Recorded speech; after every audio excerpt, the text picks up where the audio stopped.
সহকর্মী এবং প্রতিনিধি সুচারু মিত্রর কাছে, কারণ গান্ধীনগরে অমিত শাহ তিনি কিন্তু জয়ী। আমি সরাসরি চলে যাব সুচারুর কাছে। সুচারু। ঋতুব্রতদা, 22 রাউন্ড গণনা শেষে গান্ধীনগর লোকসভার কেন্দ্র থেকে জয়ী হলেন অমিত শাহ। 5,26,000 ভোটে জয়ী হলেন অমিত শাহ এবং খানিকটা আগেই তাকে সার্টিফিকেট প্রদান করা হলো। 22 রাউন্ড গণনার শেষে তিনি জয়লাভ করলেন। শুরু থেকেই একাধিপত্য রেখেছিলেন এবং নিজের গড়ে আবারও জয়ী হলেন অমিত শাহ 5,26,000 ভোটে। কিন্তু দেশের যে 400 পারের স্লোগান, সেটা কতটা কাঙ্ক্ষিত লক্ষ্যে বিজেপি পৌঁছতে পারে তার দিকে বোধহয় এখন সবার নজর। ফলে এত বড় ব্যবধানে অমিত শাহ জয়লাভ করেছেন ঠিকই, কিন্তু সেদিকে নজর না রেখে তিনি নিজেও নজর রেখেছেন দেশের ফলাফল ঠিক কোন দিকে যায়। তবে এই মুহূর্তে সবচেয়ে বড় আপডেট বলা যেতে পারে অমিত শাহর 5,26,000 ভোটে জয়লাভ করা।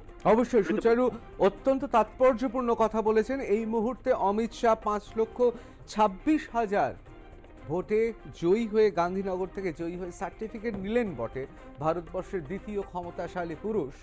কিন্তু প্রশ্ন হচ্ছে, ভারতীয় জনতা পার্টি এখনো 242 এবং এনডিএ জোট 292, অর্থাৎ এখনো একা 272 ছুঁতে পারল না ভারতীয় জনতা পার্টি।